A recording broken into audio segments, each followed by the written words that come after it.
Amanhã é o Dia Nacional de Combate ao Fumo e este é o assunto do Conexão no quadro de saúde. Roda a vinheta.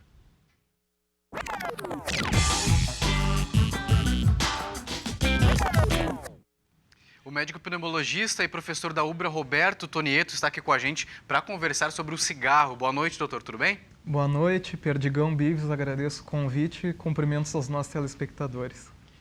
Bom, vamos falar, a gente chega a ser repetitivo às vezes, né, sobre os males do cigarro, mas a gente também tem que reconhecer que é difícil, né, Perdigão? É uma dependência química. Até que ponto? A primeira pergunta que eu faço é a seguinte: algumas pessoas falam que o cigarro é companheiro num determinado momento.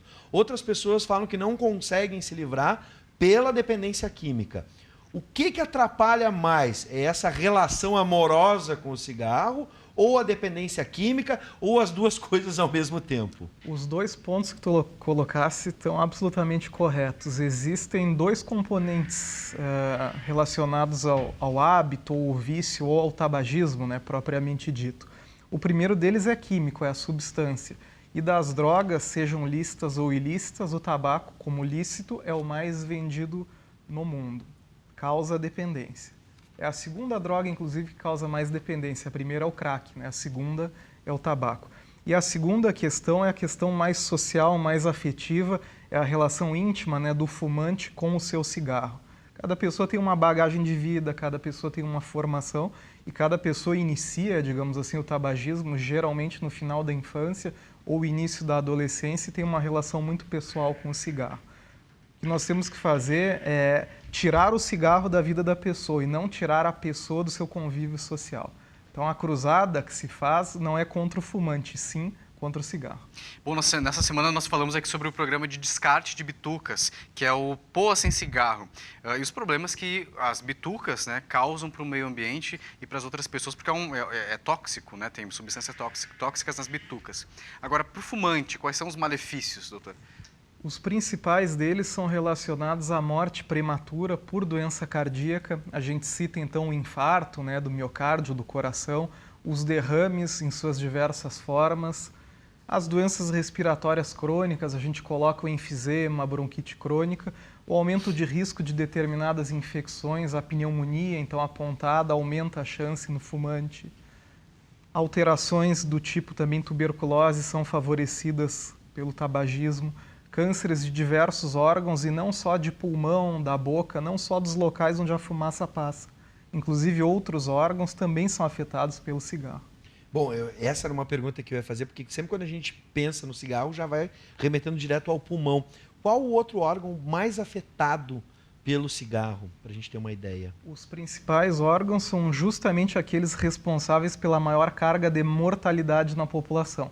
As doenças cardíacas e circulatórias, as doenças pulmonares, né, por óbvio, e os cânceres de diversos órgãos.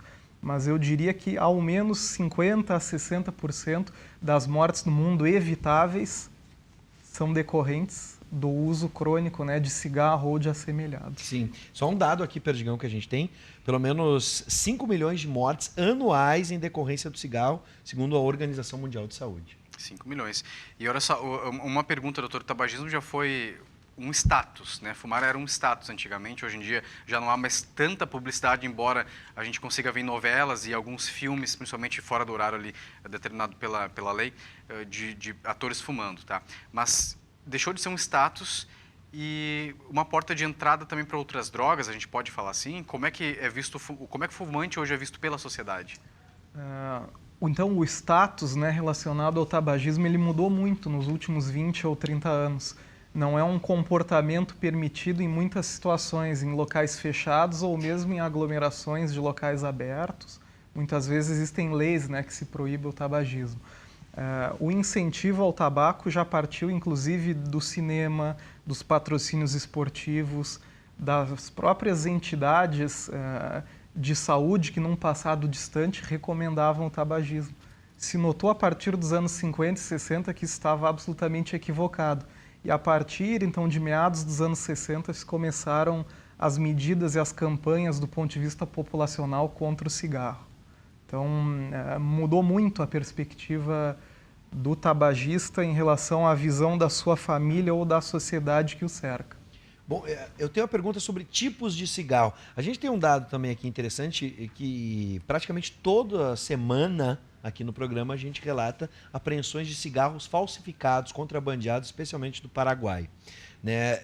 A pergunta seria, esses cigarros são mais prejudiciais? Não que tenham um bom, um mocinho ou um bandido nessa história, todo cigarro é bandido, mas... Tem diferença em quem compra o cigarro regularmente em qualquer armazém ou vai no camelô e compra o falsificado? E acrescento mais 2 tipos. O famoso palheiro, quem também gosta de comprar o fumo e enrolar no papel ou no palheiro. E o cigarro eletrônico.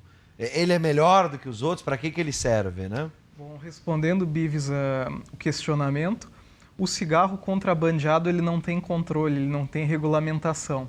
Então, contrabando, crime, não tem como se estudar esse cigarro. É possível, e digo mais, até é provável que esse cigarro seja de pior qualidade e ainda mais nocivo, ainda mais tóxico para a saúde de quem fuma.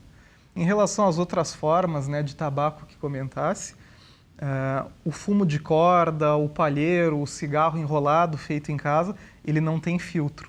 Também não tem como se controlar as substâncias e a carga de nicotina, de alcatrão, de todas aquelas substâncias que ou geram o vício do cigarro ou geram os malefícios para a saúde.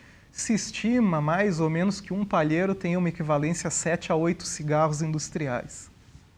Em relação ao fumo eletrônico, né, complementando a resposta, o cigarro eletrônico, ou e-cig, né, como ele é considerado aí na venda, na internet, é uma forma de dispensação de nicotina e de vapores de determinadas substâncias que não está regulamentada no Brasil e, mais do que isso, nenhuma entidade de saúde, como a Organização Mundial da Saúde, a Organização Pan-Americana de Saúde e as próprias sociedades médicas do Brasil e de outros países não recomendam o uso de cigarro eletrônico.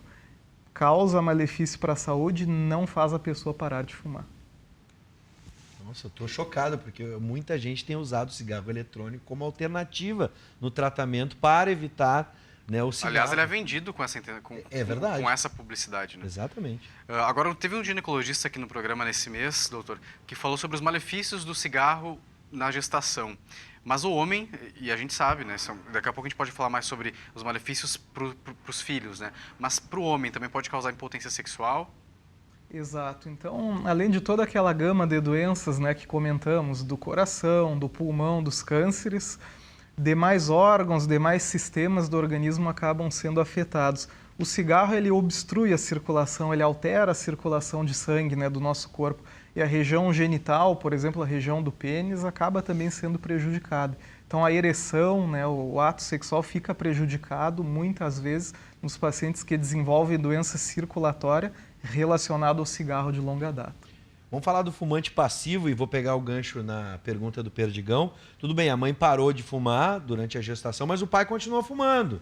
E próximo à mãe, né, no ambiente familiar, dentro de casa, a relação com o fumante passivo. Vou pegar esse exemplo, né, mas outros fumantes passivos. Né, aquele pessoal que convive com quem é fumante, fumando dentro do mesmo ambiente, seja em casa ou no trabalho. O quanto isso pode afetar? Exato. Então, o fumo passivo é aquela fumaça lateral que fica circundando o ambiente, seja o ambiente de trabalho, seja determinado ambiente familiar ou social. Essa fumaça tem características um pouco diferentes da fumaça primária do fumante. Mas essa fumaça em torno, ela também causa mal. Inclusive, a Organização Mundial da Saúde considera já esse fumo passivo, essa fumaça ambiental de exposição crônica, risco para também eventos cardíacos, doenças agudas e crônicas do coração, doenças pulmonares, incluindo o câncer. Então, o fato da pessoa não fumar, mas estar em ambiente enfumaçado, cronicamente, exposta pelo cônjuge, exposta no trabalho ou em determinado ambiente social, no longo prazo prejudica também a saúde de maneira bastante importante. Bom, e hoje o número de fumantes aqui em Porto Alegre lidera o ranking nacional das capitais com o maior número de fumantes, mas esse número vem diminuindo, né? O que é bom, mas vem diminuindo porque as pessoas estão mais conscientes sobre os malefícios do cigarro, ou porque deixou de, na tua avaliação, ou é porque a gente tem visto, tem a proibição das publicidades e tem visto menos em filmes e novelas? O preço também aumentou. O preço também aumentou. Exato. Eu acho que é um conjunto de fatores que encadeados, que agrupados, eles conseguem dar essa resposta melhor hoje do que tínhamos, por exemplo, em 1985, 1990, quando 1/3 da população brasileira fumava. Hoje está entre 10% e 15% e no nosso estado, na capital, ainda índices mais elevados do que a média nacional. O fato do aumento de preço da tributação, certamente sobre o cigarro, contribui. As campanhas de conscientização individual e coletiva contribuem, mas eu tendo a acreditar sempre no amadurecimento da sociedade. A sociedade como um todo, seja civil organizada ou do ponto de vista da família de cada um, do emprego de cada um, se sabe que o cigarro faz mal e cada pessoa individualmente ou coletivamente já trabalha para diminuir o fumante em casa, o fumante no trabalho, e eu acho que esse é um trabalho realmente social. Não é o trabalho do médico, do enfermeiro, do fisioterapeuta, eu acredito que seja um trabalho de formiguinha mesmo, ou seja, da população toda no dia a dia. Bom, eu vou pedir uma gentileza para o doutor Roberto. Eu acho que o senhor pode falar diretamente para o nosso telespectador, para a câmera, vou pedir para o Luizinho enquadrar ali, na câmera número 2, porque o principal argumento de quem ainda fuma, e por um longo período, eu fumo há 10 anos, eu fumo desde não sei quando, é de que, bom, agora que eu já fumo há 10 anos, não vale a pena parar, o que vai melhorar? Eu já estraguei o pulmão, então eu vou aproveitar o meu cigarrinho. Vale a pena parar de fumar, doutor? Sempre vale a pena. Cada pessoa tem o seu momento, cada pessoa tem a sua conjuntura, tem a sua família, tem o seu emprego, tem fases melhores ou piores dentro da vida. Mas o que deve se saber é que o cigarro deve ser evitado. Seja evitado para nunca se fumar ou em quem fuma parar. Quanto mais precoce for essa parada, melhor. Agora, nunca é tarde para parar. Quem para de fumar, mesmo que fume de longa data, minimiza problemas crônicos de saúde. E a pergunta é a seguinte, eu já tenho um problema crônico de saúde, vale a pena que eu pare de fumar? Sim. Diminui as complicações e a progressão dessa doença e muitas vezes se melhora. A pessoa que fuma e tem enfisema pulmonar, para de fumar, melhora a sua capacidade pulmonar. O paciente que tem dificuldade relacionada ao coração, à pressão arterial, para de fumar, melhora o seu controle em relação a isso. Então, nunca é tarde para parar de fumar. Mas, claro que o benefício é sempre maior se pudermos parar mais cedo. Muito bem. Espero que amanhã, né, no Dia Nacional de Combate ao Fumo, seja um momento de comemoração para você que é fumante. Vai ser o seu novo aniversário. Você pode comemorar a partir de amanhã, né? Todo dia 29 de agosto, como um novo aniversário, o dia que você parou de fumar, isso que a gente espera e deseja. E eu quero agradecer as informações do médico pneumologista e professor da UBRA, Roberto Tonieto. Seja sempre bem-vindo, doutor. Agradeço o convite e cumprimentos aos nossos telespectadores.